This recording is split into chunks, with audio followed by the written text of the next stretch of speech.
Hello, internets, and welcome back to another episode of the Ideas About God podcast. It's me. I'm your host. I am Josh. And I am Fabian. I am the other host, and we're so glad that you're here. Ideas About God is a place where we talk about life, pop culture, theology, all with the hopes of making ideas about God interesting, helpful, whatever. Yep. Something that you can take with you and just think about, and maybe have an existential crisis by yourself. That too. Sometimes we have probably done that. Yeah. I mean, who hasn't? And really quick before we continue, please hit the plus button and follow us on our socials, mostly Instagram. Yeah, Ideas About God. We're also on YouTube. We post the podcast there in video format. Yep. So go ahead and follow us on there. Give us give us a review on the podcast audio formats, Apple and Spotify, to let other people find this. 5 stars only. 5 stars only? Yeah. Yes. All right. So we're just going to dive right into today's topic. Josh, Let's get it. we're going to talk about ontology. Yes. Can you tell us about that? What does that mean? Okay, so we're continuing in our conversation about process philosophy. Yes. What is all that? Process party. Process party.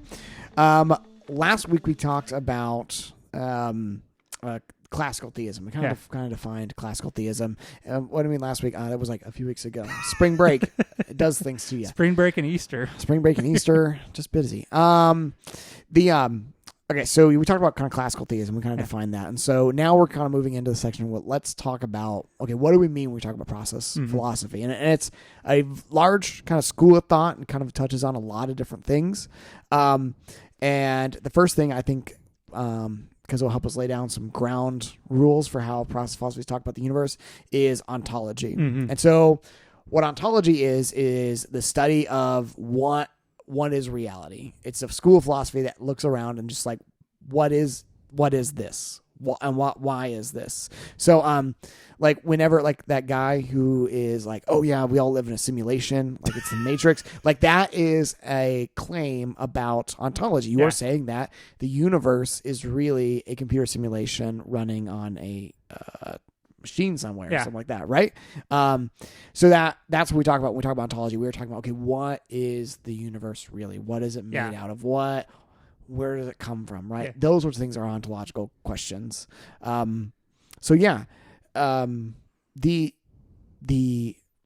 primary way that folks, at least as far as where we come from, like in Christendom, have understood the universe is through a substance ontology or substance-based ontology. And this was heavily influenced by like Greek philosophers. Yeah.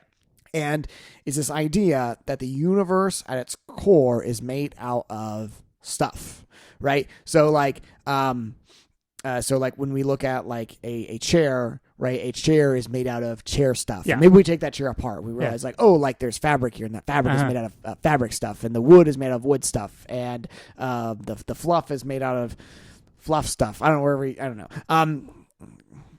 cotton, I guess. I don't know. Fluff stuff. I just said that, and I was like, I don't know if that's a thing. Yeah. And originally there was 4 stuff.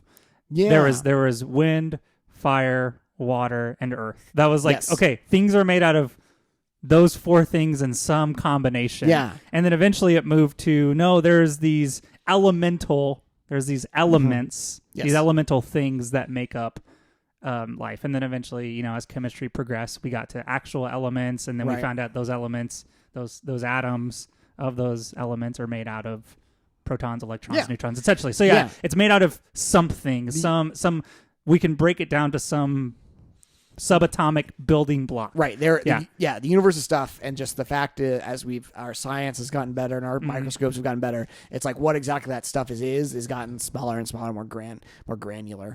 So that's why I remember when I took these when I was in seminary, I took Christian history classes, and some of the earliest debates were on like, okay, how do we talk about Jesus being both God and people? Because like, if the universe is made out of stuff, and Jesus was made out of stuff, was that people stuff or was it God stuff? Because like that was one of the rules about substance, was like you can't have 2 substances in the same place at the same time, because like, you can't have 2 rocks filling the same, like in your hands. Like you have to have 2 separate rocks. You can like that's not, that was like, it broke their ontology was to like try to figure out like how is God both human and like also the same question shows up in like in churches like the Catholic Church that believe in like transubstantiation at the Eucharist, right? This idea of here we have bread and wine, but we believe that this actually becomes the body and blood of Christ, but still sure looks a lot like bread and wine. It still tastes like bread and wine, but like the stuff it's made out of is God stuff. Yeah. So like, yes, it's made out of, sugars, carbohydrates, mostly. Yeah. Some other molecules that you'll have in wine. Yes. But alongside of that, or at the same time, it has those molecules and the God stuff that we. Yeah. Yeah. Well, and I think, and that's all right. So that's where like it kind of like starts falling apart. Yeah. And also like, I remember reading these debates and I was like, none of this makes any sense at all. Why would you argue about this thing? And it's because, we just kind of don't hold our ontologies in the same way. Like we kind of like look at the world a little bit differently than like the early church, folks did. So anyway, that's a substance ontology. The universe is primarily made of things. Okay, so let's put that in a box. To a process person, the universe is instead not made of things, but the universe is made out of events, and events are particularly made out of, are primarily energy and relationships, right? That is an event. It is energy in relationship to something else, right? So let's, there's this ancient riddle, I guess philosophical question called the ship of Theseus. Yeah. And there's a really good example of it at the end of WandaVision. WandaVision was great, by the way. and it was awesome. Up until the part where they did the Marvel thing. And they're like, well, we need a big CGI punch him up. And I'm like, that's not what the show was, man. Like the show was about a woman dealing with grief. Yeah. It was beautiful and really like smart. It was one of the more confusing shows too. Just like one of the confusing, but so intriguing because you were like watching a TV show in a TV show. Yeah. I loved how every episode like a jump forward like a generation of television, and then also like the question underneath it was all like this is about grief, and then just at the end it's like, well, we'll just punch in the sky again, and they're like, stop it, it's like I don't want that, and then sorry, this isn't a Marvel podcast. Anyway, okay, so like there's this question called the ship of Theseus, and the two visions have this debate with each other, and the question about the ship of Theseus is like, okay, so here we have the ship of Theseus, right? A big wooden Greek boat. Yeah. And you have it, and then eventually the sails start to rot. So you got to replace the canvas and the sails. You put new canvas, and then maybe the rigging starts going out. So you buy all new rigging and put new ropes in. And then the deck starts to rot. So you got to pull the deck out. Eventually you replace the whole deck, and eventually over a few years you've replaced every single piece of the ship of Theseus. Yeah. And so the question is it still the ship of Theseus? Now, from a purely substance point of view, it is not, right? Yeah. It is a completely new thing. But then why do we still talk about it as being the ship of Theseus, right? Why are we like, no, like there's still it, right? Perhaps it is because the ship of Theseus is not the wood and the sails and the rigging. Perhaps it is because the ship of Theseus is instead a relationship of things to other things. Yeah. It is a relationship of like, oh, like the ship of Theseus isn't the wood and the boats and the rigging. It is something else. Like it is the pattern of how this thing is put together and how it is made. And also it is the story that is like comes with it. It's a ship of legend that Jason the Argonauts took. It's and you've had it, right? And you've replaced it and you're like, oh, right. Like it has a lineage and then it has a story that comes with it. It is in relationship to to itself.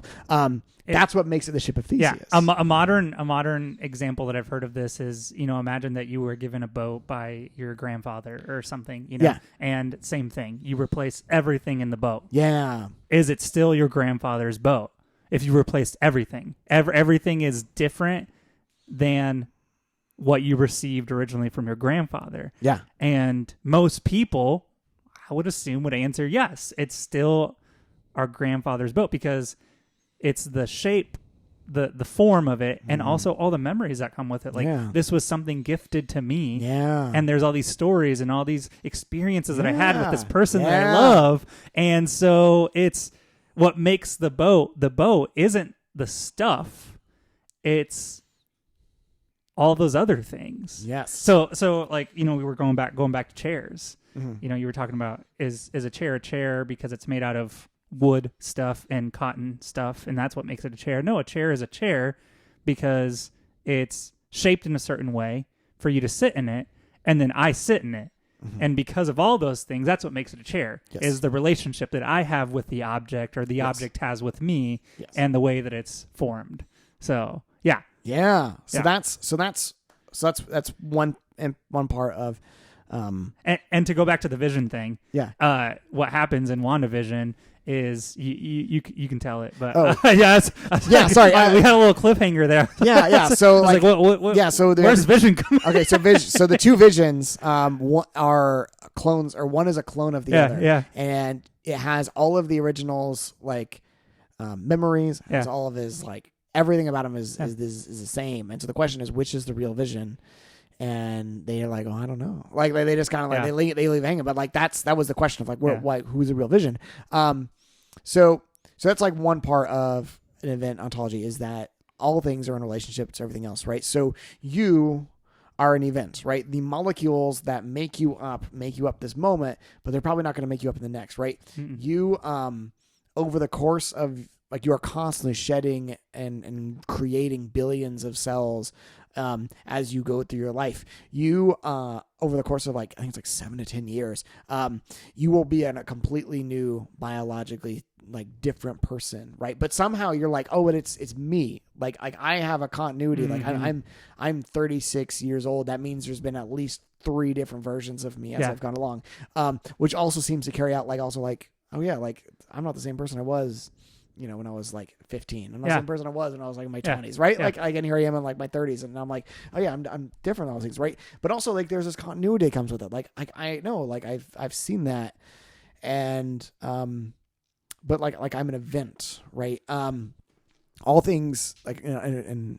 process ontology, are seen as an event. What I think that does is that makes it so you cannot be abstracted from your environment. Like, nothing can be abstracted from any other thing. Like, even down to like the subatomic level, like, electrons don't truly exist in any real state. Like, they're just like, we talked about this the other day. Like, they're just probability fields, right? They're probability waves. And then it's not until they interact, until they have a relationship with, like, a photon or something like that they coalesce down into, like, a single point. And even then we don't really know much about it. And then, like, they disappear again. So, like, things only exist because they are in relationship to each other. And those things, even at the most smallest levels, are just energy, right? Yeah. Like, so when a process philosopher looks at the world, they do not see, like, a pile of things. What they see is a vast and complex web of relationships and energy that is in a state of motion. Because that's the second thing that has to come with, like, a substance ontology, is that if you could freeze the universe at an ontological level doesn't change. Yeah. It's still stuff, right? Yeah. It's still the same things it's made of. However, a process view of the universe sees the universe as constantly in relationship to itself, and it's also constantly dynamically moving as the things that came together to create the present moment, they come into the present moment, and the present moment has all of the stories, all of the events that led up to the present moment. Yep. And then also there is this going forward, this in the present moment has the possibility to create new futures, right? Like, you in the present moment are living in this present moment with all the stuff that you brought with you, all of your past, all of your stories, like, everything that's with you. And then you have the opportunity, and then we can talk about this in the future, like how all things kind of have this, is what some process philosophers think, but this ability to respond to the present moment in different ways that, and then in turn create new present moment down the line that also, like there's this constant, like, unfolding of the future. And we know this intuitively, right? Because if somebody were to ask us,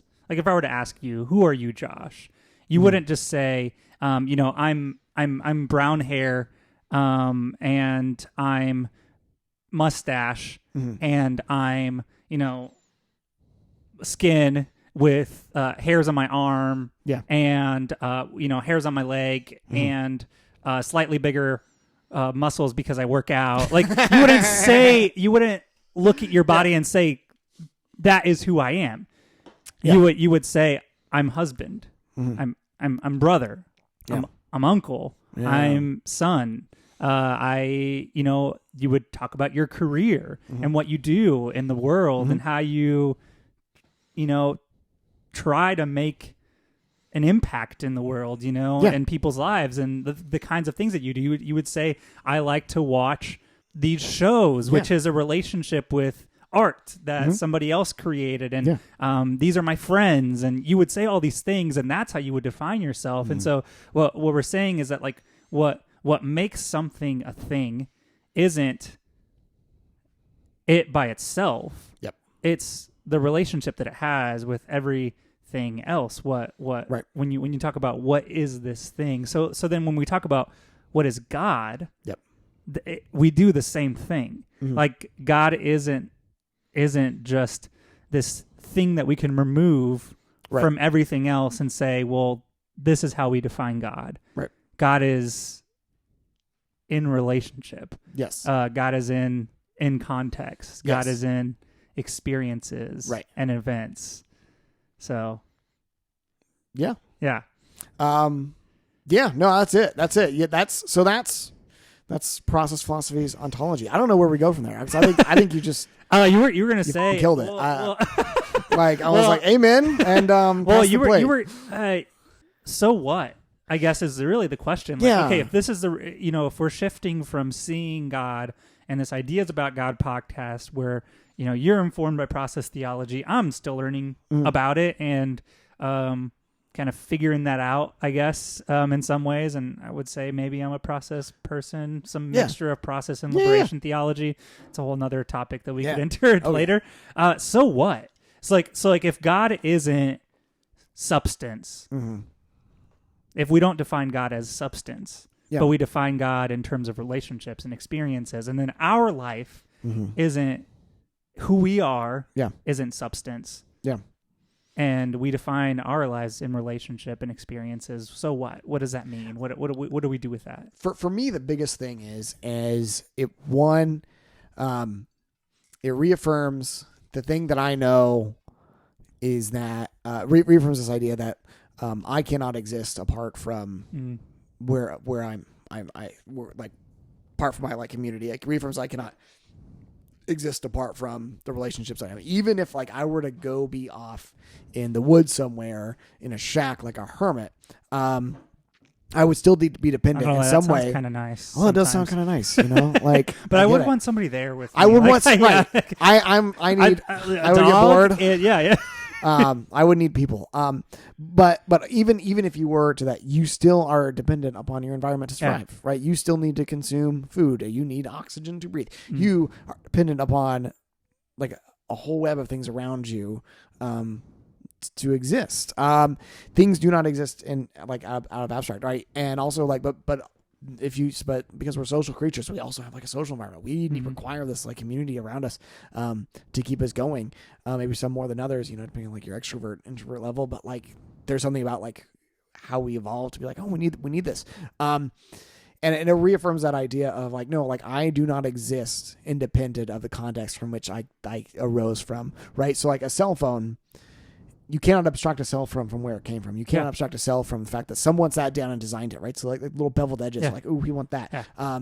Someone had to like code the software. So this had to be built by like a child somewhere in a sweatshop in India, right? Yeah. Like all of this stuff is true about your cell phone, this tiny little box that exists in your hand. Also, like this thing now connects you to like the entire like universe, the whole wealth of knowledge exists out there because you can touch a few buttons on a glass screen.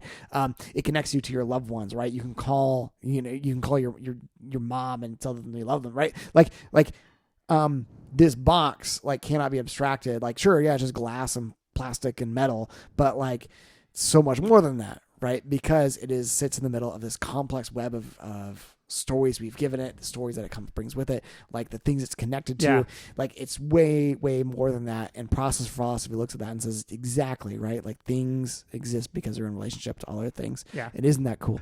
And there are people that have talked about it this way. Yeah. So you think about, I had a couple classes in seminary on indigenous theology. And one of the things that, certain tribes, their understanding of themselves and their relationship to everything was one, like we're in relationship with the earth. Even, they would use that language of earth as mother, that, earth feeds, earth gives, and so you give back, and you're in relationship with, tree, and so you think tree. But then they'd also talk about this idea of ancestors, this idea that my ancestors are with me, because in some ways they are, right? Their experiences, their stories, the way they lived their life impacted us, and so we carry that with us. Yeah. And if we think about America, like the Depression, right? The Depression continues to have impacts. If we were to really sit and think about it, it continues to impact our lives today. It's this awareness that all things are connected to all other things, and it's all related. Stories matter, and a process philosopher would look at the present moment. So the present moment is the recipient of this vast repository of wealth, wisdom, both good and bad, whatever. Like it receives the gift of the past, right? It is, and it takes all that into itself, and then and so this is like we'll talk about panpsychism later, but we in the present moment, and some philosophers say all things in the present moment, are able to respond to the past. They're able to respond to like the past, to the present, to the relationships around them, and then make choices about what they can do in the future. Like we're not saying like you can choose to do anything, because your past is that you didn't evolve wings. You can't fly. Right? Like that's just it, right? So you don't have like undeterminate freedom, but like you can make choices, right? And your choices matter, right? Because that's the thing about another thing that I think substance doesn't have going for it, is that since the universe is primarily made of stuff, what kind of change can we aspire to? Like things, it's very easy to look at things and be like, oh, things can just stay the same. Whereas the future for a process philosopher, things could look at it and be like, no, the future is this dynamic, open thing that I and all other people and all other things we get to create it. It is not like this is future's dynamic, open thing. And so like I can respond in the present moment to whatever I want to, whether that's good or bad. And we can talk about what that means, but I can respond to the present moment however I need to, using the gift of the past. Like the future's this wild open thing, and it's just room for like novelty and newness as like things interact that never would have interacted before, and like create like new possibilities. And like, oh wait, there's all sorts of like spontaneity. And we almost have a responsibility too. We have a harder time being like, oh, that's just how life is. That's just how things are. No, it's be like, oh no, like there is every present moment, there is a possibility for novelty. There is a way we can envision a world that is better. We can envision a time when people are liberated. We can envision a time when, we have things like justice and things like equality. We can envision a time like that. We don't have to be stuck in the things of like, oh, that's just how it is. So be it. It's like, no, like there is new possibilities. And every moment has with it the potential for possibility. Novelty is a real thing to the process philosophy, whereas like substances would be like, well, you can't be new things because it's just stuff. It's already all there is, and it's just stuff. Whereas process is like, no, like new things can interact and create new things, and those new things are gonna make like it's like a mushroom cloud of like possibilities and spontaneity and novelty, like genuine novelty as being like the most true thing about the universe is like, oh, novelty is possible. And I think for some people, if you grew up in the Christian tradition, which is how we were shaped, the substance version of the Christian tradition is there is truth. Truth that's unchanging. And sort of the goal of whether it's a faith community or your own religious thing is to know that truth. And in knowing it, you've achieved what it means to be a whatever disciple of Christ. Like it's knowing the truth. And in this version of it, when we understand God through a process lens, we see it more as the faith thing is about being aware of love and these relationships that we have, and taking that burden of responsibility to participate in the world in such a way that we're bringing more love and shalom into the world in some ways, or at least like participating in that. And also to like go back to the whole idea of relationships and this idea of, our ancestors are with us. It's also in the Christian tradition, because if you think about, Jesus saying things like, I'm going to be with you. Yeah. Well, that's like, okay, how are you going to be with us? Yeah. If you have a substance view, you're like, okay, well, there has to be a substance called the Holy Spirit. Yes. And so now that substance is inside of us. Or you can have the idea of like these lessons, you carry them with me in this relationship with me. And how do you have a relationship with Jesus? Right. Oh, well, it's because, if you have a substance view of it, or there's like the whole idea of the cloud of witnesses. Yeah. It's like, there's these people from the past that we've learned from and we rely on. And, people like Wisdom Macrina. Yes. Yeah. If you don't know Macrina, I'm a fan of Macrina. So, okay. She's a theologian. I would call her that, and a saint as well. But there's that. There's that, and there's also the idea of the body of Christ, that we're all interconnected in some way, right? And so that's kind of the idea of the relationships and how we're all interconnected. Yeah. So we have this responsibility to live our lives in such a way towards joy and love and peace in the world. So philosophy doesn't say that the universe is like stuff doesn't exist. Yeah. It just says the thing that stuff is made out of is relationships and energy. Yeah. Stuff itself is an event. The thing underneath all things is energy and relationship. Yeah. And it's kind of neat. Yeah. That's cool. Yeah, it's cool. Has all sorts of cool possibilities. And so that will open the door we'll talk about how God might function.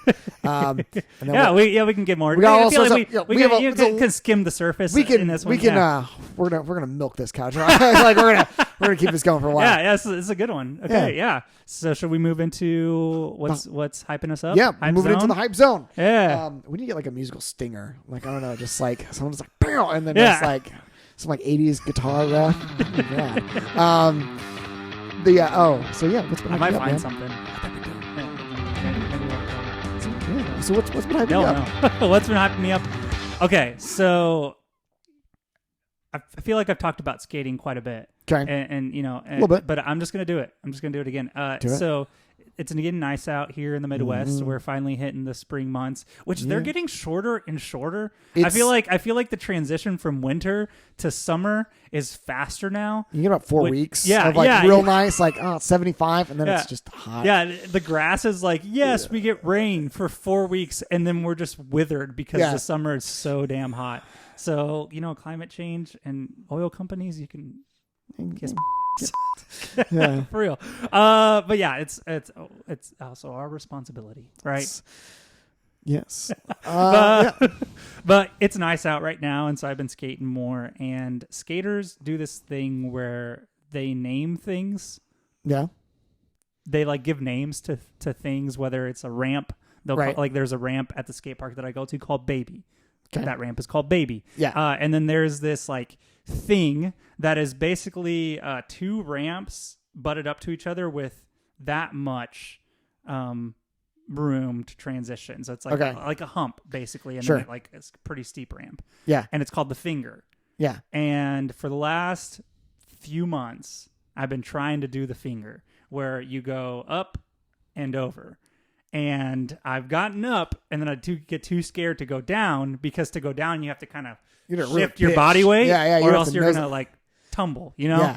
And I finally did it, so that's what's hyping me up. And I've been doing the finger over and over. So I skated the finger. You skated the finger. Yeah. Yes, that's it.